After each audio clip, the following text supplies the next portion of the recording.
Gracias, son las 8 de la mañana con 38 minutos, 8:38. Gracias, con muchos temas interesantes el día de hoy. Está en esta mesa de trabajo y además le agradezco y además también les reitero este compromiso de poder escuchar todas las voces, todas las opiniones, los comentarios que siempre son importantes para toda la audiencia de Así Sucede en Querétaro. Jesús Méndez es secretario general en funciones de presidente del Comité Estatal del Partido Morena, Movimiento Regeneración Nacional en el estado de Querétaro. Chucho, ¿cómo estás? Buenos días. Muy buenos días, estimado amigo. Gracias, así amigo. lo puedo decir. Gracias. Aurelio Peña. Y desde luego pues a Estéreo Cristal y a Querétaro se denomina. Como siempre, gracias a través de la www.querétaro24y-medio7.com. Gracias, Chucho Méndez. Hay que preguntar, estamos en el 103 aniversario de la promulgación de nuestra Constitución. Si pensáramos en un nuevo constituyente hoy, en este momento, en este país, un año y meses del gobierno de Andrés Manuel López Obrador, ¿cuáles son los temas que tendríamos que estar atendiendo a nivel nacional? Y te pediría, si no tienes inconveniente, que tendríamos que estar revisando en Querétaro, Chucho. No, desde luego, indudablemente que los temas que estamos ahorita revisando y que son polémicos, pues es desde luego la seguridad en Querétaro. La seguridad en Querétaro se ha venido lastimando, hay presencia del narco y hay incidentes de robo a casas, habitaciones, a vehículos, a transeúntes, etcétera. Y eso pues nos deja un poquito mal parados. No obstante que los representantes de Acción Nacional dicen que no hay y no pasa nada aquí en Querétaro. Sí. Entonces hay que empezar a hablar con verdad. La situación se viene muy difícil para Querétaro y en ese sentido tendremos que trabajar de manera coordinada con el gobierno del estado y los gobiernos municipales. ¿En qué te basas para decir que hay inseguridad y que hay narco en Querétaro? Bueno, pues simple y sencillamente los hechos que hemos estado observando, ¿sí? En función de la presencia de no solamente que han hecho las autoridades, tanto locales como federales, en donde han estado presentes, poniendo a buen resguardo algunos elementos de esta naturaleza, del crimen organizado, por así decirlo.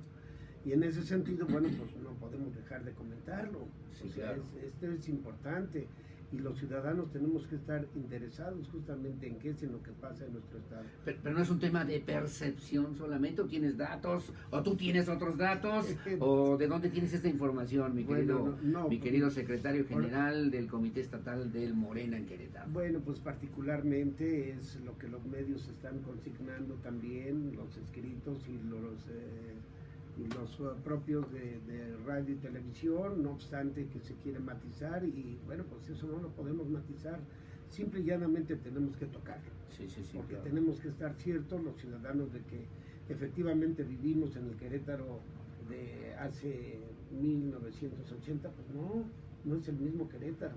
Claro. Entonces en ese sentido ha llegado una gran cantidad de gentes, hemos visto no solamente desaparición de jóvenes, de niños, etcétera, y bueno, pues eso cuando lo habíamos oído en Querétaro. Ahora, a nivel nacional las cosas no son, suponiendo sin conceder, tan diferentes. Ha sido el año más violento, ha sido el año con más ejecuciones, ha sido el año también con más personas desaparecidas, ha sido el año más crítico en materia de seguridad. El mismo presidente ha reconocido que la seguridad sigue siendo un tema pendiente en su agenda de gobierno. Tienes toda la razón, sin embargo yo creo que los instrumentos están dados. Por ejemplo, la reforma de que el ejército pase a las filas de la seguridad, eso es importante. Establecer un cuerpo de seguridad nacional y que se requiere pues de alguna manera más de los que están en este momento, ¿no? Tendríamos que llegar a 100,000 elementos. Entonces, desde ese punto de vista creo que ayuda mucho la presencia del ejército en este sentido y bueno, lo que habría que revisar son los protocolos, por ejemplo, el hecho de que no se puedan llegar en su defensa propia. Sí. Bueno, pues eso está un poco complicado, sin embargo, también tú lo puedes sentir en el proverbio de que ojo por ojo y diente por diente, pues no se puede tampoco. Regresar hace miles de años. Así es, y tendríamos que regresar a la barbarie.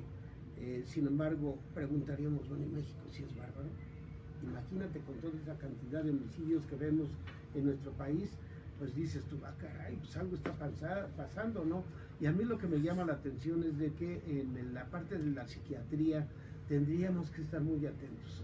¿Por qué? ¿Por qué? A ver, dime. De cómo estamos actuando los individuos en nuestro devenir histórico mexicano. Y en ese sentido tenemos que revisar cuál es el comportamiento psicológico que tenemos nosotros los mexicanos frente a cualquier situación que se nos presente. Claro, sí, claro. Es decir, no porque me reclama el señor de al lado que me atravesé o que le echan el vehículo a uno de los motociclistas, etcétera. Hoy que vemos más jóvenes tratando de pervivir porque están haciendo un trabajo. ¿Sí? Sí, Y sí. bueno, pues ahora los ves ahí encima de casi de los vehículos. Sí, sí, Entonces, algo tenemos que ir pensando ya desde la sociedad civil en función de que tenemos que estar atentos justo para modificar este estado. Morena va bien, Morena va caminando. ¿Cuántos partidos Morena hay en este país y a cuál perteneces, mi querido Jesús Méndez? Hay fuerzas indudablemente, porque tú sabes que el pensar de los individuos no es único. Todo cabeza es un mundo, y en ese sentido ya dentro de un partido, bueno, pues es un partido nuevo, es un partido bisoño, donde no ha habido ordenamiento, donde no ha habido inclusión, donde hubo de alguna manera hasta segregación, etcétera, y que en ese punto, bueno, pues estamos trabajando hoy día desde el Consejo Político Estatal, Consejo Estatal, nada más, y el Comité Ejecutivo Estatal con sus carteras. Consejo Estatal que encabeza el maestro Ángel Valderas. Ángel Valderas. ¿Qué es de aquí en Querétaro hablando? Tú no te quieres meter al tema nacional. ¿Tú estás con Jacob Polewski o no estás con Jacob Polewski o estás con el señor Cuellar? Yo creo que hay que decirlo abiertamente. Sí. Estamos justamente con la nueva presencia que está justamente del nuevo presidente. Y ocasionado, ¿por qué? Porque siempre ha sido controvertida su actuación de Jacob Polewski. Y desde ese punto de vista, bueno, pues nosotros tenemos que observar y estar pendientes desde el Consejo Estatal. El Consejo Estatal, constituido por 40 gentes, son 40 gentes pensantes también, y que de alguna manera pues se han visto no solo dolidos, sino que las decisiones que se han observado en el carácter nacional pues no nos dejan avanzar. Sí, claro. Y no nos dejan avanzar estar en controversia constante jurídica o judicial. Sí, claro. Y desde ese punto de vista, bueno, se optó porque 18 consejos estatales fueran justamente a buscar ese proceso de cambio que se tenía que dar. Y bueno, se tuvo que adoptar esa medida de que hubiera un presidente provisional con el propósito de alguna manera también parte de lo que está sucediendo en esa y que mientras Alfonso Ramírez Cuellar vaya resolviendo pues estas cuestiones que tienen que ver con Morena. Es temporal y únicamente para que se lleve a cabo el proceso que quedó suspendido de elección de congresos distritales. ¿Cuándo será ese proceso? Tendrá que ser en 2 meses, 3 meses, no más. Sí, como a nivel nacional. Yo ayer escuché una declaración de la señora Jacob Polewski que decía, es que querían ellos, y además quiere buscar otra vez regresar a la dirigencia nacional de ese partido, querían un partido lleno de dinero, estaban esperando bolsas llenas para el tema de la capacitación, y eso no va a ocurrir en Morena. Bueno, pues eso es lo que ella dice. Simple y llanamente la capacitación no solamente es necesaria, y la capacitación la dan las empresas de la iniciativa privada para que se mejore su calidad en la producción. Y para que haya calidad justamente de los elementos de Morena se requiere de capacitación. Y bueno, los estados de la República en donde haya ganado Morena, pues es en donde tendrá recursos. Sí. Donde no tenga recursos, pues tendremos. ¿Tú crees que sí se requiere la capacitación y que tiene que haber recursos para eso? Por supuesto que sí, para que no nos dé temor enfrentarnos aquí en este momento a este evento del micrófono. Ajá, sí, y que sean, perdón, y lo digo con todo respeto, de repente verdaderos ignorantes, no solamente de la política, sino de otras cosas que son importantes. Pues sí, tenemos que poner atención en ese sentido, tener información, tener comunicación, ser incluyentes inclusive, y que no nos den miedo la sociedad. Yo te abro el micrófono con todo gusto para que lo puedas también considerar, con todo gusto, mi querido Jesús Méndez, por el respeto y el cariño también y el conocimiento que sé de tu trabajo y de tu trayectoria. Finalmente te pregunto, en Querétaro, ¿quién es Morena? Norman Pearl, que era el representante de Morena ante el Instituto Electoral de Querétaro. Hubo por ahí una serie de situaciones un poquito raras, ¿no? Qué bueno que hablas de este personaje al que de alguna manera vía el propio consejo local en el estado lo desconocimos. Sí. Y lo desconocimos porque simple y sencillamente vienen siendo una serie de declaraciones que no corresponden. este personaje en principio ni siquiera es miembro de Morena. O sea, está no afiliado, es miembro militante no es activo, digamos. militante activo. No me digas, pero si se ocupa y es el representante de Morena en el Instituto de... Era. Bueno, el pues representante ahí de hubo un Morena. personaje también que hoy día está fuera de Querétaro, que es un embajador y que le dio esa oportunidad sin que fuéramos consultados. ¿Te refieres a Carlos Peñafiel? Carlos Peñafiel, sí. Él sí es de Morena. Él sí es de Morena. Él sí es de Morena. ¿Y entonces qué va a pasar con esos diferentes grupos dentro de Morena aquí en Querétaro?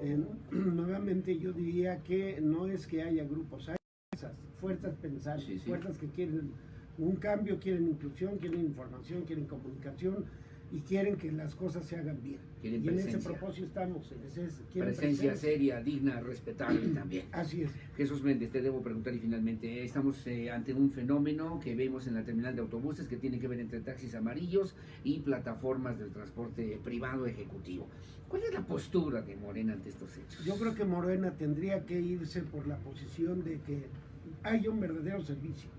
Y si ese verdadero servicio solo se hace porque tienen una concesión en este momento los taxistas, bueno, pues hay que platicar con ellos y decirles que no es así. Hemos estado ahí por más de 4 horas, los ciudadanos esperando transporte y no se, ¿cómo te puedo yo decir? No se agiliza y no te dan ese buen servicio que supuestamente lo quieren dar. Sí, sí, sí. Bueno, pues tienen que entrar las demás opciones, indudablemente. ¿Tú Entonces, estás a favor del ingreso de las plataformas? por digitales? supuesto que sí. ¿Y qué vas a hacer con los taxis amarillos? Bueno, pues vamos Mi a tener querido que Chucho conversar Méndez con ellos. Morena. Cuando estemos ya justamente en la oportunidad de dialogar con ellos, pues estaremos para conversar con ellos y tratar de que ellos estén en la oportunidad o de que entren todos los amarillos y no nada más los que tienen esa canonjía, con el propósito de que den un buen servicio. ¿Ha fallado el gobernador en el tema de la resolución o solución del problema del transporte público aquí en Querétaro? ¿Qué tendría que estar haciendo el Instituto Queretano del Transporte para resolver y atender esta cuestión desde tu perspectiva de Morena? Bueno, yo creo que la Jesús Méndez. movilidad es un problema para Querétaro, tenemos ese problema y que de alguna manera yo digo que lo primero que tendríamos que hacer es sacar todos los autobuses foráneos de carga pesada que salgan vía el Libramiento. estado de Guanajuato, el Libramiento, y el otro del Libramiento vía San Luis Potosí. Tendrán que abrirse esos lineamientos para que no les sea caro y el presidente ya lo ha estado analizando. Entonces, desde ese punto de vista, tendríamos oportunidad de dialogar con el presidente y solicitarle justamente que eso se dé con el propósito de que abiertamente se haga esto. Esto y la otra situación, no quisimos un transporte popular, el metro, es indispensable. Un planteamiento que hizo, por cierto, cuando era candidata Celia Maya. Así es. Se dieron las condiciones y te comento, hubo inclusive la presencia de inversionistas norteamericanos que vinieron porque se dieron cuenta de que estaba eso y querían solamente el seguro. Se pagara el seguro y ellos aportaban justamente y se daba ya X número de años para que se pudiera dar la utilidad en ese momento al quien explotara el servicio. Que podría ser una realidad diferente. Digo, eso es un debería, podría, Eso y hubiera. así Si mi abuelita tuviera llantas, sería bicicleta, mi querido Chucho Méndez. Bueno, te agradezco mucho. Como siempre, te ofrezco que podamos estar platicando aquí de manera frecuente en este espacio, en estos Muchas micrófonos. gracias, muy amable. Y que yo sé que tienes grandes, enormes tribunas, pero a la orden, como siempre, con mucho gusto. No, para te ti, lo mi querido agradezco Jesús y sobre Méndez. todo con un amigo y con una estación amiga. Como siempre. Que te pregunte, me están diciendo cuántos artículos tiene la Constitución mexicana. Órale, ahora sí me la pusieron difícil. Bueno, desde luego que no quiero eximir, no soy abogado, Sí, abogado, pero creo que llegamos a 179. 179. Mi querido Chucho Méndez, como siempre, muchas gracias otra vez, amigo. Hasta la Que próxima. tengas buenos días. Gracias y estamos a la orden. Muy amable, muchas gracias. Son las 8:52 de la mañana. Hago una pausa. No sé si me dé tiempo del resumen nacional. ¿Qué de llamadas? ¿Qué hago con todo eso? Bueno, vamos a la pausa. Volvemos enseguida con más.